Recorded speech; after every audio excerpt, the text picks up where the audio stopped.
mangsa ingsun lakune stangaya wara kelawan mekak hawa kang dur angkara senajan setan gentayangan tansah gawe rupeda hingga pupusing jaman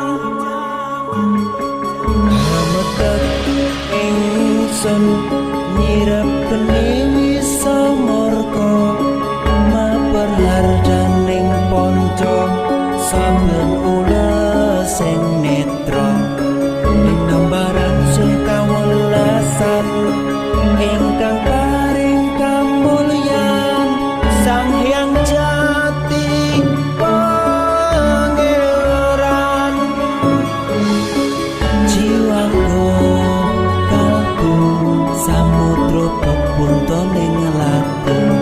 tumuju dhateng Gusti dan kang amur bodu mati manunggaling kaula Gusti rentet ati bakal mati mukti ingsun tanpa piranti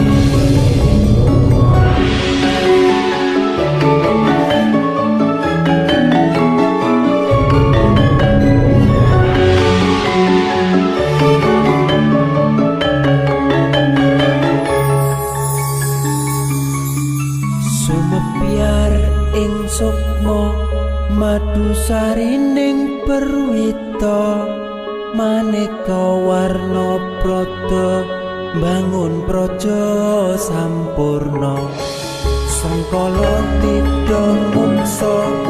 ana bentuk nyata sirna yang sing rasa mardika mugia den setya pusaka kalima sada yekti dadi mustika sajroning jiwa raga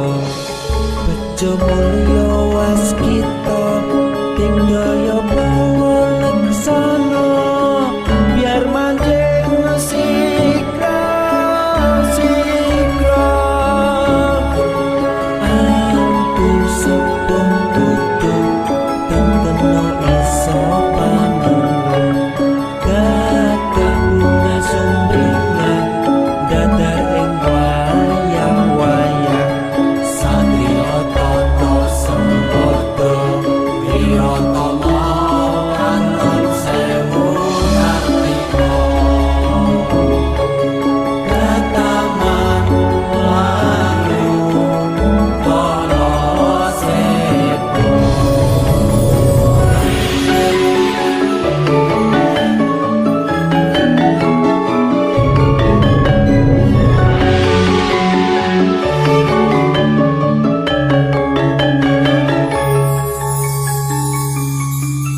memuji ingsun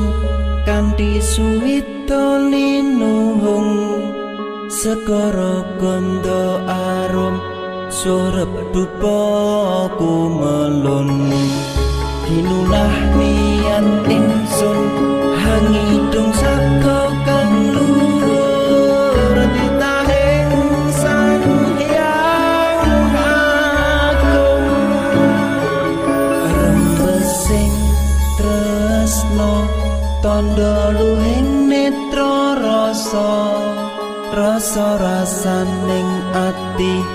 kadya tirta kang suci kawistara japa mantra kondang gati pepa